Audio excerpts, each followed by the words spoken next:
Hello! For today's video, ay magluluto kami ng gansang sisig na parang hindi sisig. At dahil may natira pa tayong karne mula sa lechon gansa kahapon, ay gagawin natin itong sisig para sa ating ulam for today. So first natin gagawin ay chop-chop ang karne. Alam nga naman nguyain ko, diba? Next to chop ay ang garlic at saka ang onion. Ito lang nakayanan kong ingredients kasi may lasa rin naman ang karne from being marinated and being lechon yesterday. So ngayon ay magpapainit na tayo ng kawali at maglalagay ng right amounts of oil. Pagkatapos i-add ang garlic at saka onion, ay i-add na rin natin ang ating chopped meat of lechon beef. Nakakaloka talagang mag-inarte. So, ayun na nga. Then, mix. Then, add a little amounts of oyster sauce. Ay, akala ko ako yung nagluluto. Ay, hindi pala.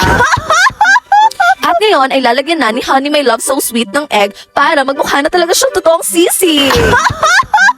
So, ayun na nga. Ready na for this morning ang ating ulam na sisig na parang hindi sisig. At dahil kain na ang ambag natin sa mundong ito, syempre, tamad tayong magugas ng pinggan. Marami namang dahon ng saging dyan. Ipaglaban natin ang ating motto sa buhay na bahala tamad basta hindi pagod. O, diba? Ang wise lang. Nakatipid ka na sa effort, tubig at sabon. Nag-enjoy pa kaming pamilya.